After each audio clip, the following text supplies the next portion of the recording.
Welcome to the Innovation Meets Leadership podcast. Real inspiration for real innovators. If you're looking for innovation and leadership transformation, your journey starts now. Welcome to the Innovation Meets Leadership podcast. I'm your host, Natalie Born. Hey, today I am joined by my behind the scenes partner, Moriah Hidden. We are back and we are talking about chapter 9 of my book, Set It on Fire, The Art of Innovation. Look, as we dig into chapter 9, what I'm excited about with this particular chapter is we actually talk about how to move your idea from just an idea to something that people will fund. So, if you've ever had an idea and you're trying to figure out how to get it into a practical framework where people can actually move that idea and fund that idea, this is for you. Hey, Mariah, welcome to the podcast. Hello, Natalie, and hello, everyone. I am excited to be back. I'm excited for this chapter and just talking about how innovation is not just about good ideas. It's about how we can use our time, our energy, and funding wisely. So I'm excited for today, and we're going to jump straight into it. This chapter, you started off with an example of Nokia and Apple to illustrate two very different approaches to funding innovation. Why is the way an organization invests in innovation often just as important as the ideas themselves? And what can leaders learn from their contrasting outcomes?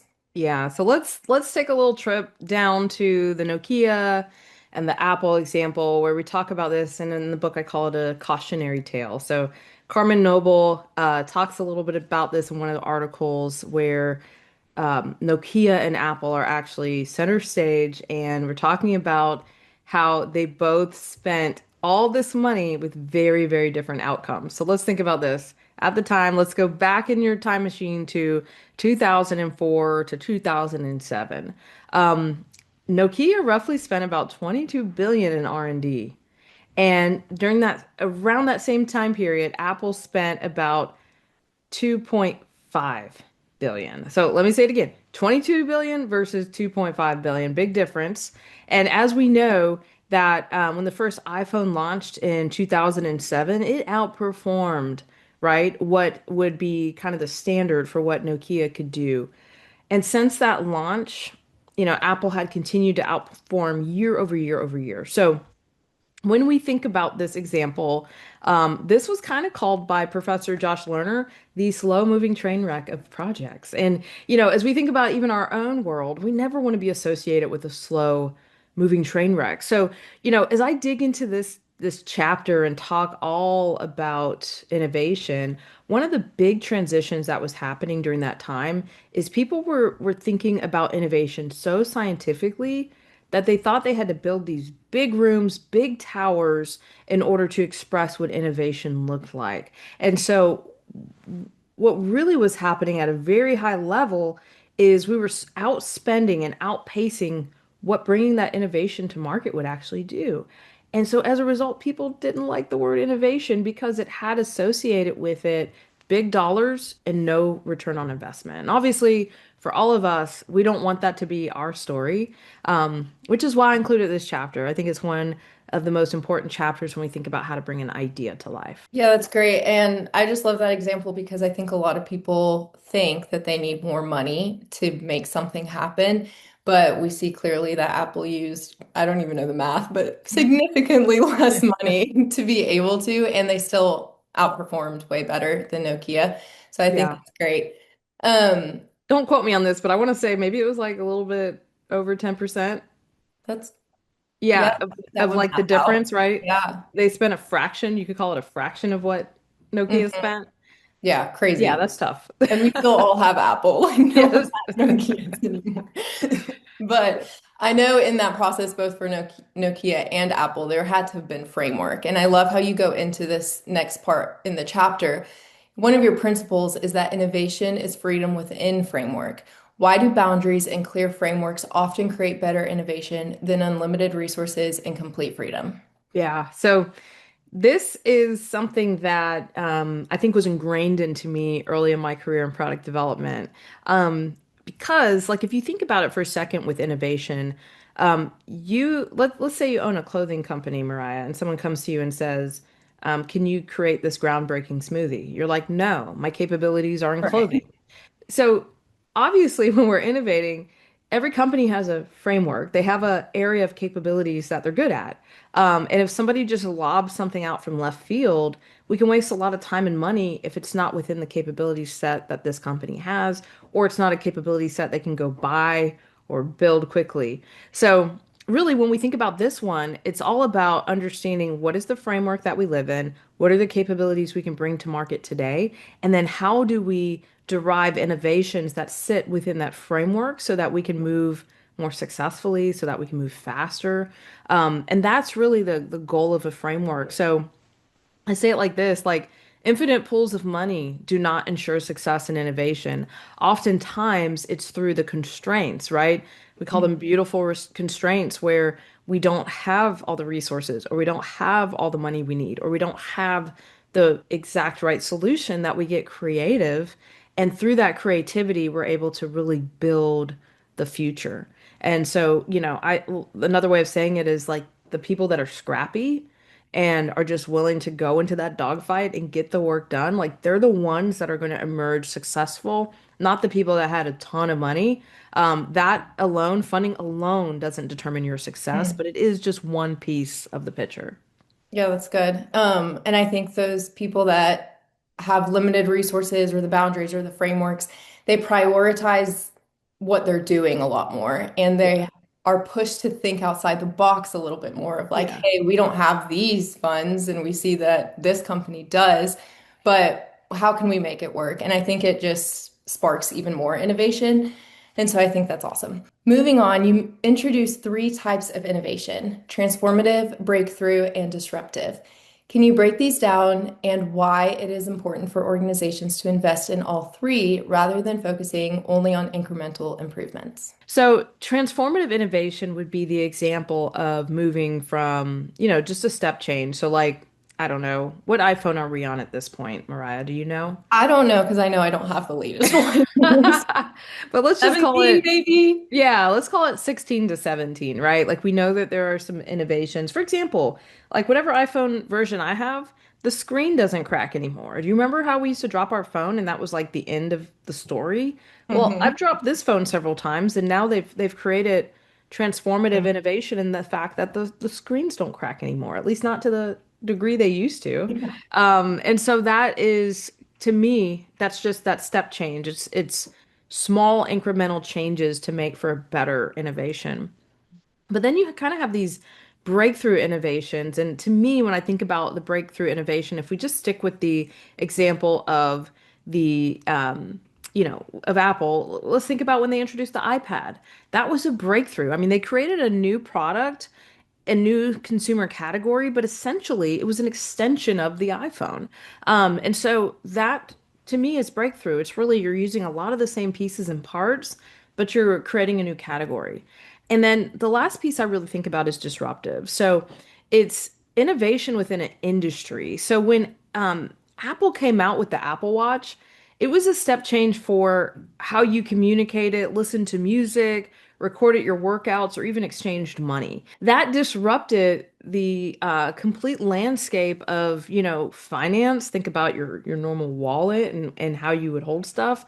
And so really when we think about that particular innovation and that breakthrough, it just created a new category and it changed the way people behaved. And that is extremely powerful. Yeah, that's good. I was reminded while you were going through all of the different devices about the iPod Nano and all of those iPod shuffles and all the little things that used to be a thing. And now it's just not because it was transformative and it was breakthrough. It was all of it because now our phone can do everything. It is our wallet, it is our music, it is basically everything that we need it to be. So I think that's really important. And also, I know in your book, you asked you ask the company of like, hey, when was the last time that you had a new device or a new innovation?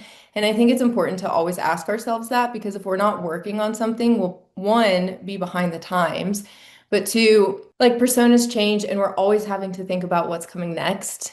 And so, Yeah. Yeah, well, that's a good point because if you think about it for a second, let's go back to what we opened with, which was the Nokia and the Apple example. Nokia doubled down on the fact that people were going to continue to buy cheap phones. Mm. Apple doubled down on the fact that people wanted a better experience, a Mhm. smoother, more sleeker experience. And so Apple focused on experience, Nokia focused on staying cheap. And that was really what enabled Apple to surpass Nokia was this ability to understand that, essentially at the end of the day, people do want a really smooth, really sleek experience to how they use their phone, how they engage with that. And so I love that comment you made because that's exactly what was going on there is they knew personas were changing. They knew preference, consumer preference was changing, and they chose to chase a new category, not keep doubling down on an old category. But man, isn't that what we do sometimes? We kind of double down on the thing we know and we don't push into the thing that we don't know or the new thing that we actually need to be building. Yeah, that's good. And even consumer preference, we've talked about it a lot over the past podcasts of how important it is to not only ask your customers one time, but to keep them within the journey. And so the next question is just about that. You warn against slow-moving train wrecks and stress that innovation must be tied to ROI. How can leaders evaluate whether an innovation deserves more investment, needs to pivot, or you should shut it down altogether? Yeah, so this is something that people are not that great of. Like we love our ideas. And so when we get an idea, sometimes we really are struggling to shut that idea down when the moment has passed. And so there are critical stage gates, I call them, that are at each phase of an innovation. And understanding those stage gates and expecting something of that innovation at each stage gate is really important. So, for example, when we used to do innovation and product development, we would take a brand new idea. Sometimes we would sketch it, sometimes we would create a prototype, but we would take it to the customer.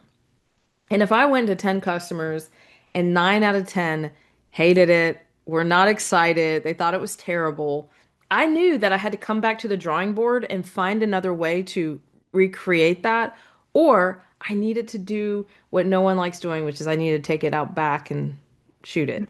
And so oftentimes we just don't do that, right? Like we keep running with it, we keep trying to force it to work. I get Right. so sad when I talk to people who have been trying to push something for over a year and have not seen any traction or any success. No one has said, I want this and I want it now, and I'm willing to pay for it. So our stage gates are critical because we're going to build a little, we're going to learn a little, we're going to go get feedback. And if that feedback is not exciting, then we are either not positioning what we're doing in a way where people understand the impact, or guess what? We just built something nobody wants. And no one wants to hear that. But the faster we can move away from those slow moving train wrecks and really build something that people want, the better, the more efficient, the more effective we'll be. This is, in my opinion, one of the areas where innovators, where business leaders struggle the most, is knowing when to walk away from an idea that seems really good to you, but nobody really wants it. Yeah, I think that's awesome. And it honestly, it's like the smart way of doing things. I listen to you, you can, talk about how we should check in with our customers, and I feel like it just helps along the whole journey where if you're not checking in with your customers at the end of it, you're wasting time, resources, because if no one buys it, you are out your billions of dollars. Yeah. And so I think it just is smart to be able to see what the consumer wants, what the customers are needing, especially for right now, like you mentioned. And so I think that's so important. I love you mentioned this in your book about how innovation needs to be collaboration. And Hmm. you talk about it with the iPhone and how Apple thought about the App Store.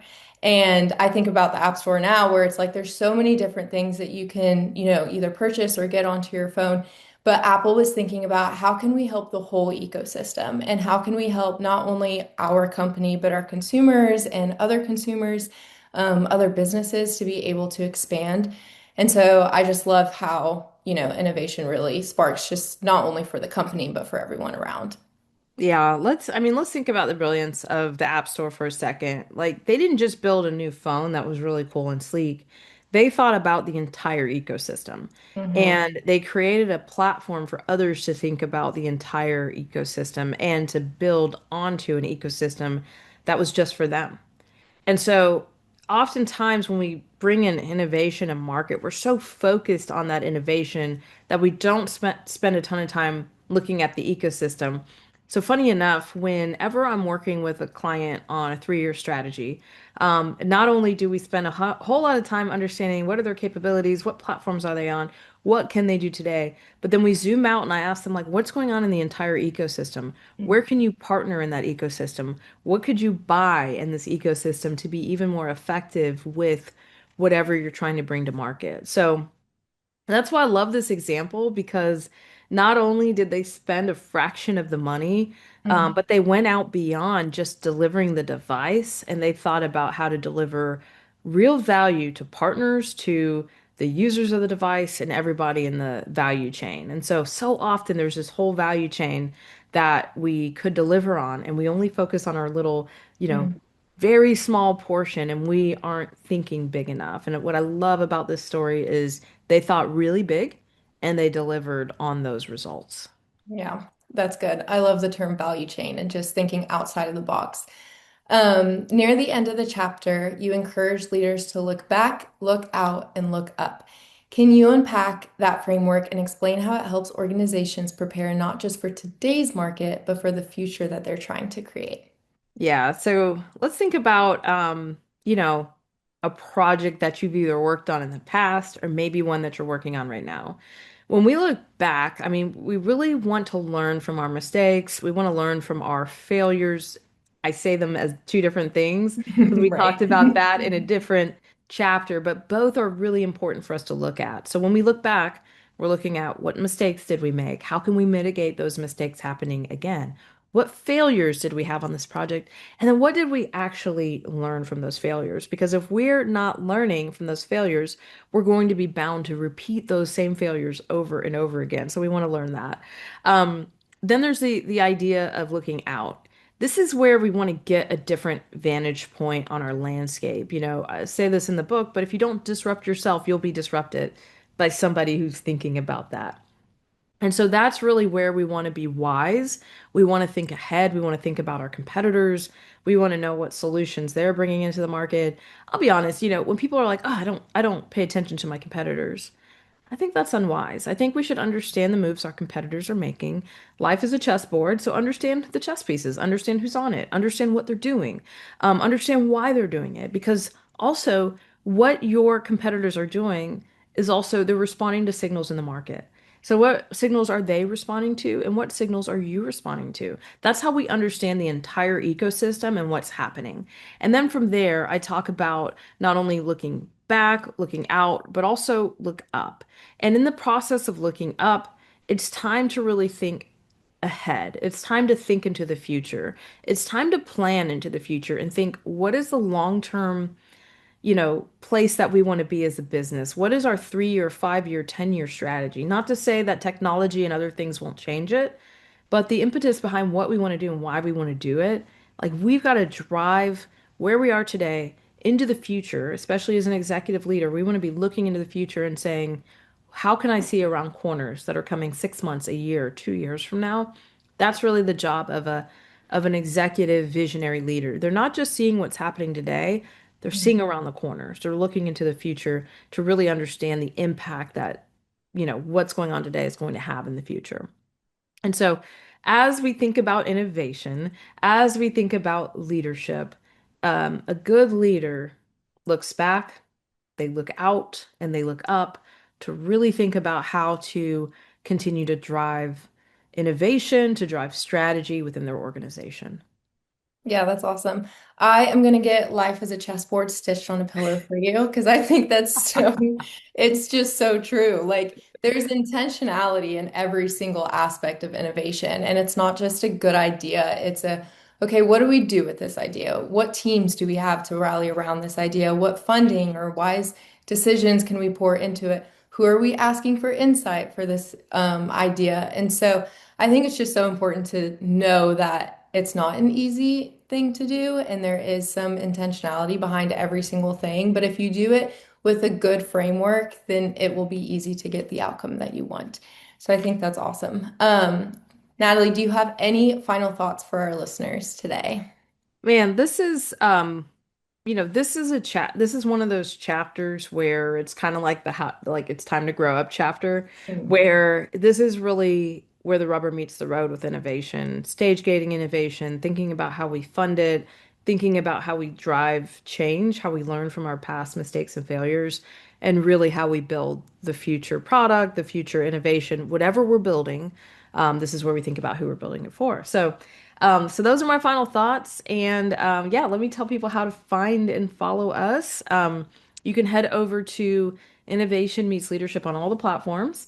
And you can go to setitonfire.co to learn more about this book. I also have a masterclass, a study guide, and frameworks that you can download and actually work through some of this content on your own. Thank you, Natalie. Thank you for today. I am really excited just for the ideas that have streamed from the innovation from this chapter, and I cannot wait for next week. So Awesome. Me too. Well, to our listeners, thank you for joining the Innovation Meets Leadership podcast. Remember, don't just get out of the box, break the box and set it on fire. Let's go transform something. Thank you for joining us for the Innovation Meets Leadership podcast. Be sure to subscribe to our show on iTunes. Follow us on Instagram or Facebook at Innovation Meets Leadership, and visit our site at innovationmeetsleadership.com for more innovation resources. Hey, my new book is out, Set It on Fire, The Art of Innovation. Click on the link to learn more. And don't just get out of the box, break the box and set it on fire. Let's go transform something.